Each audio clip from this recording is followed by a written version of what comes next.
Hi folks, today we have a special guest, a special lady, a dynamic lady who wears several hats and has several strings to her bow in many disciplines. So let's go over to start our first questions in regards to what she does, her life or history, and so on. And I'm sure we will know a bit more at the end of this program who Miss Myrna Loy, also known as DJ Lady Loy or Empress Lady Loy. As an artist, can you tell us more about how you got started in becoming an artist? Well, I think my painting started when I used to use it as therapy. So I did A-level art at school. Not because I was interested in art, but as an option for one of the sciences. But so I kind of liked art, but I only decided to dabble in it when I felt depressed or when I felt upset, and it was very therapeutic. I used oils and just trying to create. I never had an image in my head. I didn't know what I was going to paint. Whatever was in my mind, and it usually used to be for faces only, I would create from that. And then when the outcome came, I kind of felt a lot of relief.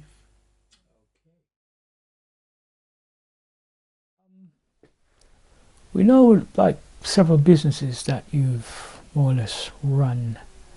What is your concept in running a business? Or what can we take away from us? Any advice you've got to give us in regards to a business, running a business? Resources, people to support. That was my biggest obstacle.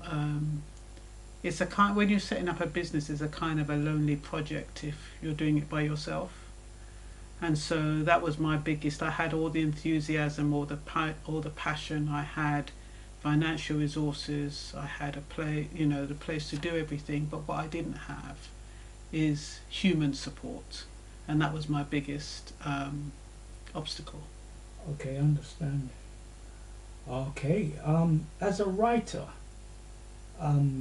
you've done several books and stuff. Would you want to name the books and what influenced you to becoming a writer and writing these books? Once again, it's all life experiences. All my creative endeavors are therapeutic. They all get me through a passage of time.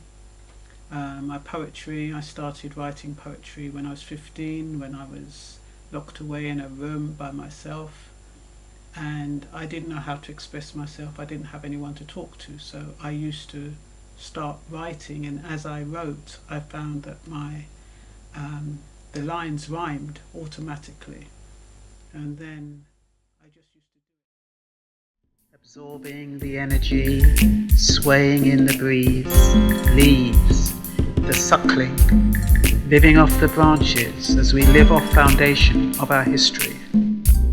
It's a mystery how tainted by life's adversities, the storms, the hail, the snow, yet still they grow even more resilient. We can learn from the trees who feed off the breeze and the oxygen we breathe that give us life. They stand tall, knowing that the rainfall will quench their thirst and that a sunburst will satisfy their needs. They wait, just keep coming out, rhyme after rhyme after rhyme. And then I realised I was a natural poet, and I think out of all my skills, I think poetry is the one I gravitate towards the most, even though I don't use it often. But it's a natural thing for me. Okay, can you tell us more about how your first book, what your writing experience was like? Yeah, I've written about 7 books. The first one was The Other Side of Tourism, which is about my experience as an Englishwoman visiting Jamaica, thinking that I was Jamaican, and having that conflict of culture and realising that I was more English than I was Jamaican, and my intolerance for the lackadaisical behaviour that was there at the time. It's improved now for tourists, but I just found that I thought I was more tolerant, but I found that I lacked tolerance when I was there. So it was that it was struggling to reconcile the two cultures, and so that was what the other side of tourism was about. I also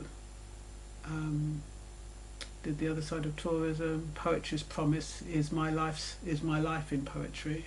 Poetry's teacher is all the experiences I've had in poetry.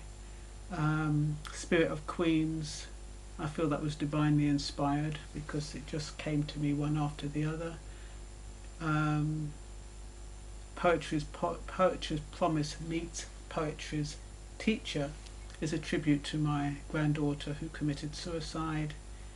And Lovers Rock, More Than a Dance Floor, in part 1 and 2, is basically about that era that I grew up in and how relationships were formed on the dance floor. It wasn't just a dance floor, us listening to music. It was a place to be nurtured, a place to find love, a place to feel accepted. And it was a safe place. And so, yeah, so each one of my books are based on my experiences. Okay, would you say Lovers Rock, the book that you wrote, is more than a dance? Would you say that sort of slingshotted you into becoming a DJ? No, because I DJ before I was a writer, before I wrote the book. Okay, so you being a DJ, most people know you as a DJ. You know, what started you off from becoming a DJ for someone who writes books, someone who's a businesswoman, someone who is an artist? What kind of propelled you into that direction? I think more it was opportunities. The opportunity I saw it in a newspaper that they would train people to be a DJ, and this was when I was living in London, and I just took the opportunity to be trained as a DJ, and it kind of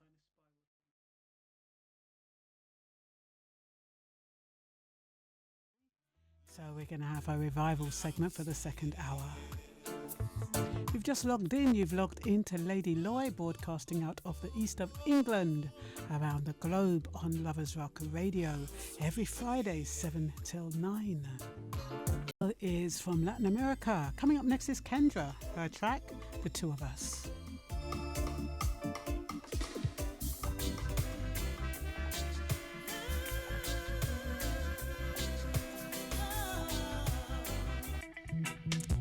Glad you like the track, original Sharon Mango. No, it's right. Once again, big up all the people in the chat room, big up all the silent listeners. Also as a presenter as well, because you're not just a DJ, you also present Black White Radio Show. What started that? That was organic. Yeah, that's nothing planned. I've never considered myself a presenter. I find that I like to interpret, I like to understand what people are saying, and in understanding what people are saying, and maybe somebody else doesn't understand it, I try to express it from my perspective. And I like to think of myself more as a teacher when I'm doing a DJ, as opposed to just doing a DJ. And I think that's how the presenter part comes out, because some people listen to the songs, they don't listen to the lyrics. And so sometimes I feel that the artist has written the lyrics for a reason, maybe based on his experiences like me as an artist, and that a lot of times it's important that that message is told to the people who are listening. And sometimes when I do explain it, they're like, wow, they never thought of that, or they never looked at it that way, and it makes them listen to the music in a different way. Yeah, but also you do interviews and so on as a presenter. As a DJ, woman DJ as well, what sort of challenges do you face in that arena? I don't really face any challenges. The only challenges I do face that concern me is equipment failure. Or, because for example, I was meant to interview Pam Hall, and there was such a big hype behind it, and on the day my phone gave out, or whatever happened to it, but I missed that interview. that kind of thing makes me feel very, feel as though it affects my reputation. And I felt really upset that I had created this hype and she had created a hype and it didn't take place, and it affected me for weeks, maybe months after that. But it's really with interviews, it's only, is the equipment going to work, is something in that, in what, it's not what I'm going to say or whether or not, and sometimes it is whether that person will be there or whether that person is going to call in, and I try to control that by calling them. But it's more to do with, will the equipment let me down or will it not? And have I, taken everything into consideration? Have I planned properly? Okay. That's one of the things about you, Lady Loy, which really, I'm sure my audience back home are wondering the same thing. How do you do this? To me, it's just one. I don't see it as separate entities. A lot of people say, you're doing this and that, you must be so busy, but I see it as one. Whether I'm on TikTok, whether I'm on Facebook, I see it as one. Just serving people, giving people advice, raising awareness. Just really. What was America like for you? How did you see it? Was it, what should I say, vastly different from England? I was allowed to be totally myself. I didn't feel judged. I didn't feel as though I had to dress a certain way. I didn't feel as though anybody was telling me what to do. I was, for the first time in my life, I was able to be who Myrna Loy was. And I remember painting again when I was in America. I painted when I was in England and then I stopped. And I painted again when I was in America. And so I felt as though I was truly at my best. That was my pinnacle in America. What was your time at the UN like? What was that like? Okay. And I lived in Angola for a year. Okay. So when I lived in Angola for a year, once again, it gave me another insight to who I was. I used to think I was just a secretary or just this. I didn't have much self-esteem. But when I went to live in Angola, I was given multiple responsibilities. I was in charge of the board of inquiry. I had to go in a helicopter and interview people in Angola who had kidnapped civilians and stuff like that. And I was the head of the personnel department. So once again, it gave me an insight to who I was, and it kind of made me feel more important. And then that was separate from the UN, because when you go on mission, I did work for the UN for 12 years, but when you go on mission, you're not really a UN person. You then become an assignee, a mission assignee, as opposed to an employer or an employee in the UN. So working in the UN, that was just like a 9-to-5 job, like when I'm here. I didn't know what the UN was. I found it out by default. I was just looking for a job.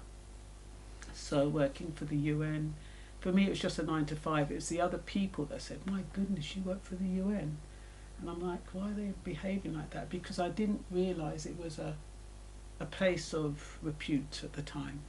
So yeah, I was really privileged and I was really blessed to get that job, because I was thinking that if I didn't get a job in America, I'd have to come back to England, which was not an option at the time. So I prayed and I said to God, if I'm meant to go back to England, I'll go back, but if I'm meant to stay in America, please give me a job, a stable job.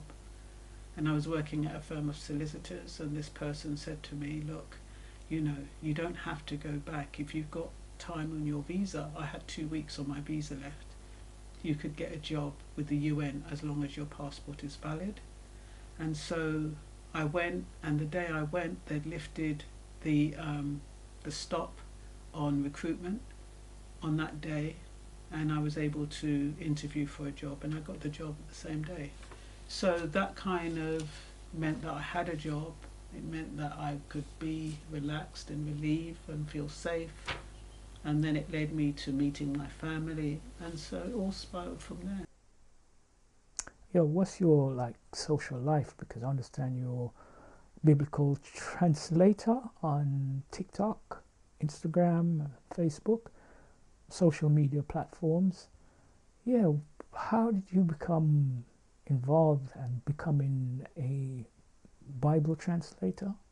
Yeah, I call myself the biblical translator, not because I translate the Bible, but it's because I interpret the Bible in a language that makes sense to me, and therefore I feel it might make sense to other people. Once again, it's still the same thing, trying to make things easier for people.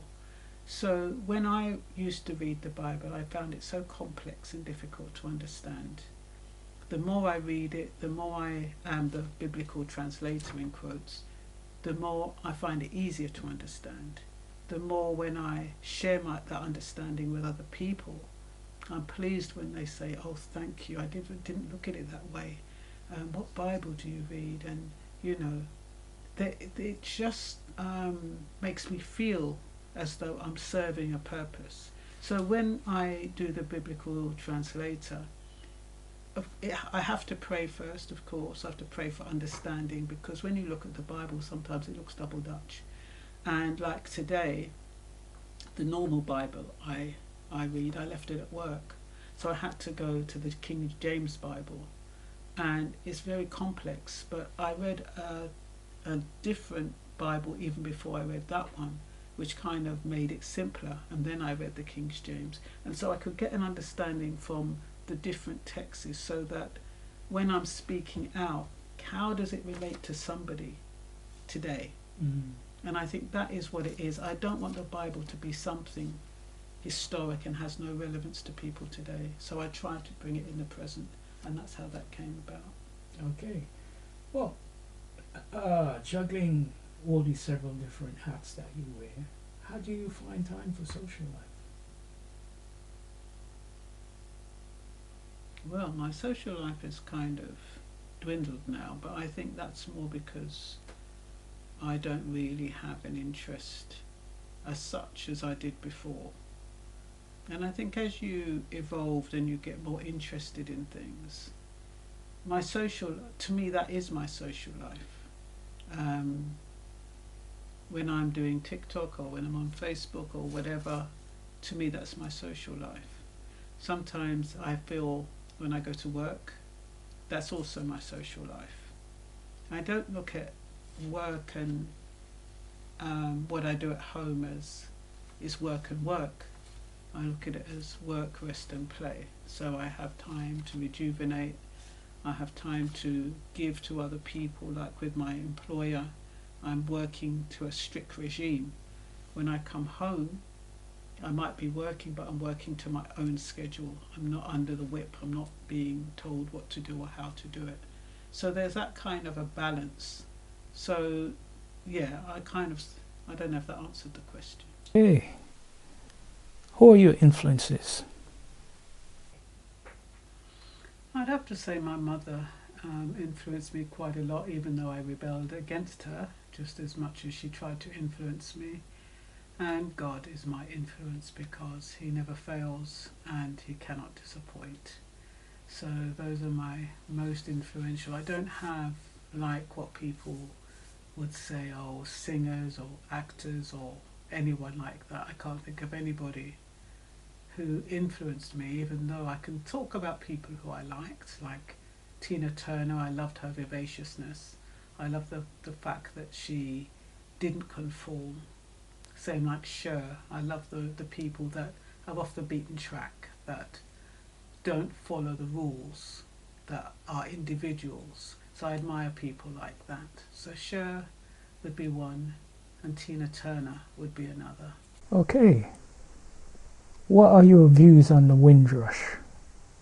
Yeah, I think it's really sad about the history of Windrush, because when you think a lot of our parents and grandparents came to the UK believing that they could start a life here, when the government had in their minds that they only wanted to use them for a period of time and then send them back. But they didn't let the Windrushians know, the Windrush generations know, that their stay here was meant to be temporary. And so they brought all their children over and they started building homes here, believing that they belonged here, only to find in 2012, when the hostile environment policy came out, that they had to go back if they weren't properly documented. And a lot of people, because they came to the UK, they came visa free, children came on their parents' passport, they had no documentation. So they didn't have the documentation required, and as a result, they were wrongly deported. And I think that's the saddest thing about the Windrush generation, that they did not reap everything that they sowed. Okay, folks, ladies and gentlemen back home, as you can see, we've just conducted an interview with Miss Lady Loy, and she had such a vast experience in different hats that she's worn, or wearing, or will be wearing, because there's no stopping to her. So we would just like to thank her for coming in, and we look forward to seeing her again. And thank you at home for watching. Thank you. This could be, yeah, to find out how much Lady Loy,